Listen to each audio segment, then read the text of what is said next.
एक बार आपको खुशामदीद कहता हूँ प्रोग्राम में। और ब्रेक से पहले जैसे मैंने कहा था कि वापस आएंगे तो बात करेंगे। पाकिस्तान ने अपना बड़ा फैसला सुना दिया और पाकिस्तान अब, जो कि सुबह से यही बात हो रही थी कि क्या पाकिस्तान इस वर्ल्ड कप में खेलने जाएगा या नहीं, मगर वफाकी वज़ीर दाखिला मोहसिन नकवी ने यह फैसला कर लिया कि वो जो है वज़ीर आज़म से मिलेंगे और उसके बाद फैसला सुना लिया कि जी पाकिस्तान ने यह फैसला कर दिया है कि वो खेलने जा रहे हैं। इसी पे बात करेंगे। हमें ज्वाइन किया है अहमद कुरैशी साहब ने, और सीनियर तजज़िया निगार हैं और स्पोर्ट से खेलों पे उनकी कड़ी नज़र भी होती है और बड़ी अहम नुकात हैं जो उनके सामने रखेंगे। और डॉक्टर मुनव्वर हसन साहब हैं, माहिर बैनुल अक़वामी उमूर, उनसे भी बात करेंगे कि पाकिस्तान अगर नहीं खेलता तो उस पर पाकिस्तान पे इसके असरात क्या पड़ते हैं। और ख़ास तौर पर जब एक तरफ हम बांग्लादेश के साथ हर उस महाज पे साथ खड़े हुए हैं और बांग्लादेश अब पाकिस्तान के साथ खड़ा हुआ है, तो बांग्लादेश के इस फैसले के साथ हम क्यों नहीं खड़े हुए अपनी जगह पे, ये बड़ा अहम सवाल है। कुरैशी साहब, बहुत शुक्रिया वक्त देने का। सर फरमाइएगा कि भारत से बांग्लादेश जो है ना खेलने का फैसला तो किया, मगर पाकिस्तान ने काफ़ी गौर विचार के बाद जो है मोहसिन नकवी साहब की मुलाकात हुई वज़ीर आज़म पाकिस्तान शहबाज शरीफ साहब से। आखिर उन्होंने अपना फैसला सुना दिया, जी हम खेलने जा रहे हैं। तो समझें कि अब इस पर तनकीद यकीनन बांग्लादेश पे भी होगी और दीगर लोग भी करेंगे कि पाकिस्तान ने अगरचे फैसला करना था तो ये पहले ही कर लेते। कुरैशी साहब जी, क्वेश्चन रिपीट कीजिएगा, आपकी आवाज़ नहीं आ रही थी। अच्छा कुरैशी साहब, एक बड़ा अहम सवाल पैदा हो रहा था जो कि मैंने आपके सामने रखा था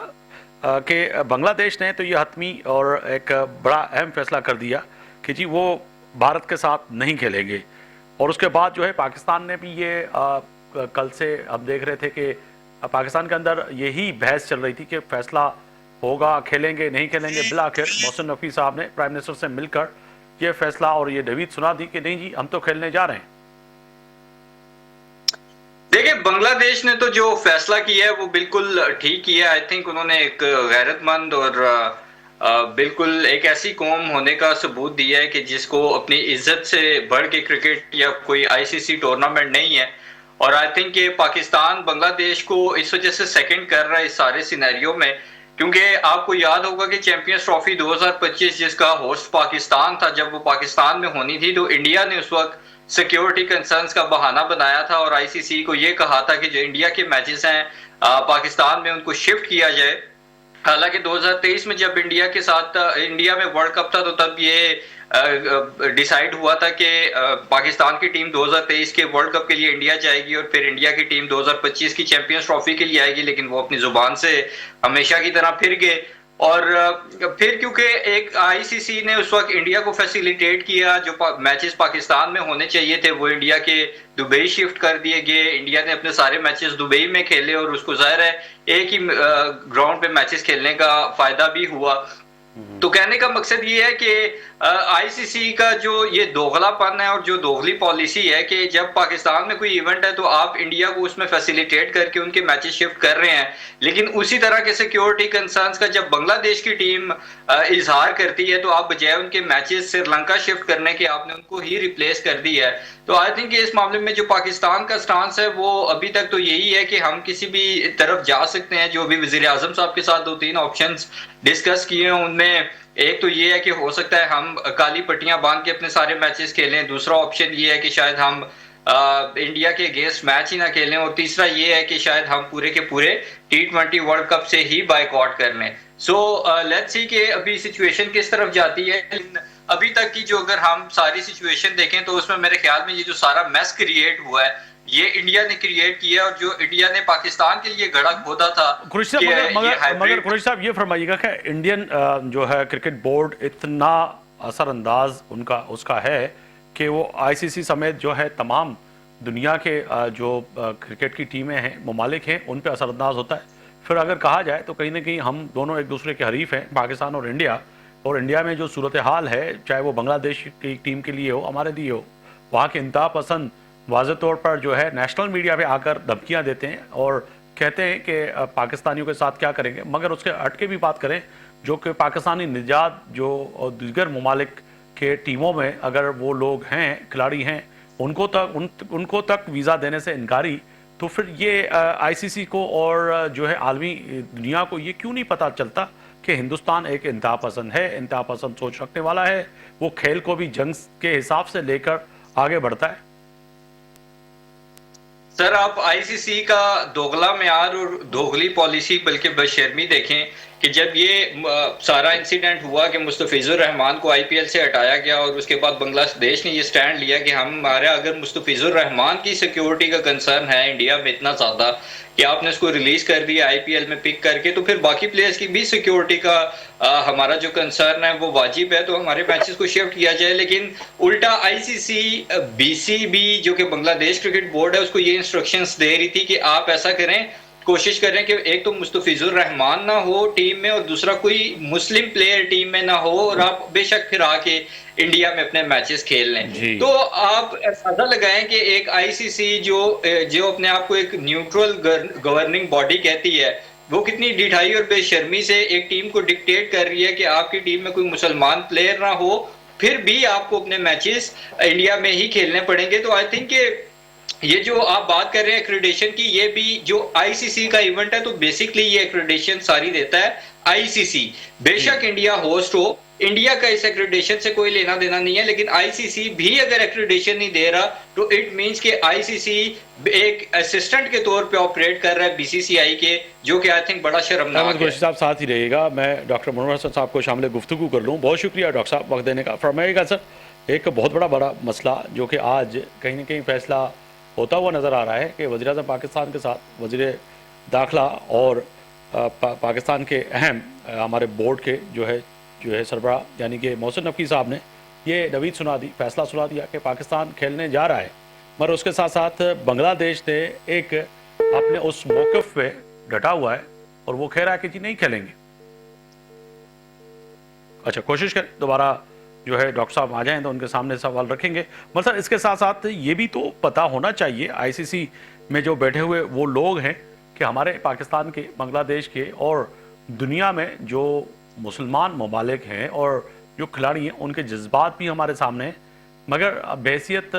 स्पोर्ट जर्नलिस्ट या एक्सपर्ट आप समझते हैं कि जो कि हिंदुस्तान इस वक्त जिस तरह से आईसीसी पे इस वक्त गिरफ्त रख रहा है, उसमें वजह क्या है कि बांग्लादेश, पाकिस्तान और दीगर ममालिक जो हैं वो उस तरह से गिरफ्त हासिल नहीं कर सके? सर देखें, इंडिया ने अपने आप को फाइनेंशियली बहुत स्ट्रॉन्ग किया। उन्होंने अपना जो क्रिकेटिंग स्ट्रक्चर है उसको इतना मजबूत किया कि आज आपके सामने है डिफरेंस के बाकी सारे ममालिक को अगर आप उनकी नेटवर्थ को अगर आप जोड़ भी लें तो बीसीसीआई की नेटवर्थ फिर भी उससे ज्यादा बनती है। तो आई थिंक कि हम लोग तो आज तक देखें ना कि हमसे तो अपनी डोमेस्टिक क्रिकेट का स्ट्रक्चर ही ठीक नहीं हुआ। हम तो अपने जो इतने सारे टैलेंट वेस्ट हो जाता है पाकिस्तान में, उसको बचाने के लिए ही इकदाम नहीं कर सके। तो फाइनेंशियली तो जो हमारे मुल्क का हाल है वो भी आपके सामने है, और जिस मुल्क का हाल फाइनेंशियली इतना स्टेबल ना हो तो वो बोर्ड कैसे स्टेबल हो सकता है। तो आई थिंक ठीक है, बेशक बीसीसीआई जितना भी अमीर कबीर बोर्ड हो, पाकिस्तान की भी परफॉर्मेंस इंटरनेशनल क्रिकेट में जैसी भी हो, लेकिन पाकिस्तान की एक इम्पोर्टेंस है और उससे कोई इनकार नहीं कर सकता। क्योंकि अगर आप देखें तो आईसीसी का पूरा जो इवेंट होता है वो बेसिकली बेस ही कर रहा होता है पाकिस्तान और इंडिया के मैच पे, जिसपे तकरीबन इंडियन अगर मैं बात करूं तो 300 करोड़ रुपए का रेवेन्यू जनरेट करता है आईसीसी सिर्फ एक इंडिया और पाकिस्तान के मैच से। तो अगर पाकिस्तान बायकॉट कर देता है कि हमने इंडिया से नहीं खेलना या आईसीसी, सवाल यही पैदा हो रहा है कुरैशी साहब, अगर पाकिस्तान ये मना कर देता कि जी हम नहीं खेल रहे और ये फैसला सुना देता तो उसका क्या असरात पड़ते, क्या नुकसानात होते? जो आम बंदा है वो जो सोच रहा है कि जी अगर पाकिस्तान, बांग्लादेश ने अगर ये फैसला कर लिया इस वक्त में, जबकि बांग्लादेश की जो सूरत हाल आपके सामने, तो पाकिस्तान भी अगर ये कर लेता तो इसके असरात आने वाले क्रिकेट पे और पाकिस्तान पे क्या पड़ते? सर, मैं आम बंदों को समझाने के लिए एक सिंपल सी मैथ्स में समझा देता हूं कि अगर आईसीसी एक T20 वर्ल्ड कप से टोटल 100 रुपए कमाता है तो 100 रुपए में से 30 रुपए वो बाकी मैचेस से कमाता है, 70 रुपए वो पाकिस्तान और इंडिया के मैच से कमाता है। और पाकिस्तान की और इंडिया का जो मैच है जाहिर है वो दो मुल्कों पे बेस कर रहा होता है, एक पाकिस्तान और दूसरा इंडिया। दोनों में से कोई भी अगर इनकार कर देता है कि हमने ये मैच नहीं खेलना, तो आईसीसी को जो वो 70 रुपए आने हैं 100 में से, वो भी नहीं आएंगे। तो जाहिर है कि आईसीसी जो 100 रुपए कमाने थे उसने, उसकी टोटल कमाई फिर 30 रुपए होगी। तो कहने का मकसद ये है कि जितनी इस सिनेरियो में इंडिया की इंपॉर्टेंस है, उतनी ही इंपॉर्टेंस पाकिस्तान की भी है। पाकिस्तान अगर ये कह देता है कि हमने इंडिया से मैच नहीं खेलना या ये T20 वर्ल्ड कप खेलना ही नहीं है, तो बीसीसीआई, आईसीसी ये दोनों घुटनों के बल आएंगे पाकिस्तान के पास, और ना सिर्फ पाकिस्तान को की मिन्नतें करेंगे, बल्कि पाकिस्तान के कहने पे बांग्लादेश को भी इंक्लूड करेंगे। उसकी वजह ये है कि जो मेजर ब्रॉडकास्टर है जो इस पूरे इवेंट के राइट्स खरीदता है लाइव टेलीकास्ट दिखाने के लिए, वो इंडियन है। और वो जब राइट्स खरीदता है तो उसकी पहली जो डिमांड होती है ये होती है कि पाकिस्तान और इंडिया के आप हमें कितने मैचेस और कब कब देंगे। तो बिल्कुल। जाहिर है क्योंकि वो ब्रॉडकास्टर भी एड से पैसा जनरेट करता है, और जिस तरह से मैंने सिंपल मैथ में आपको बताया है कि 100 में से 70 रुपए अगर आईसीसी कमाता है इंडिया पाकिस्तान के मैच से, तो इसी तरह ब्रॉडकास्टर भी बाकी मैचेस के एड से इतना पैसा नहीं कमाता जितना वो पाकिस्तान और इंडिया के मैच से कमा लेता है। तो आई थिंक कि पाकिस्तान अगर इस तरह का डिसीजन लेता है तो डेफिनेटली उसका आपको असर नजर आएगा, जो कि हमें असर नजर आया था चैंपियंस ट्रॉफी में। क्योंकि उससे पहले जब इंडिया में इवेंट होता था हमारी टीम चली जाती थी, लेकिन जब यहाँ इवेंट होता था वो इनकार कर देते थे। जी। तो जब हमने कहा कि हमसे आपके खिलाफ खेलना ही नहीं है अगर आप ऐसे करेंगे, तो फिर इंडिया को हाइब्रिड फॉर हाइब्रिड मानना पड़ा, यानी जो वो हमारे लिए गड़ा खोद रहा था फिर उसे खुद भी काफी हद तक उस गड्ढे में गिरना पड़ा। बहुत शुक्रिया अहमद कुरैशी साहब, आपने वक्त निकाला प्रोग्राम के लिए। डॉक्टर मनोहर हसन साहब से रब्ता नहीं हो सका, अगर होता तो उनके सामने भी सवाल रखते कि बांग्लादेश की जो मौजूदा सूरत हाल है और ख़ास तौर पर बांग्लादेश जो ना खेलने का जो फैसला किया उसके आलमी सतह पे असरात क्या पड़ेंगे, और पाकिस्तान अगर ये फैसला किया है पाकिस्तान ने तो उसका क्या हो सकता है। तय है कि कहीं ना कहीं पाकिस्तान ने ये फैसला कर लिया है कि अब वो जो है वर्ल्ड कप जो है खेलने के लिए तैयार है और जा रहा है, मगर बांग्लादेश ने वाज़ेह तौर पे बता दिया कि नहीं खेलेंगे। अगर तय है कि कहीं ना कहीं हिंदुस्तान का आईसीसी पे इस वक्त इतना दबाव है कि हर फैसला कहीं ना कहीं जो नज़र आता है कि वो हिंदुस्तान के हक में आता है। कल तक आफ्ताब बुगरी को इजाज़त दीजिए, अल्लाह हाफिज़।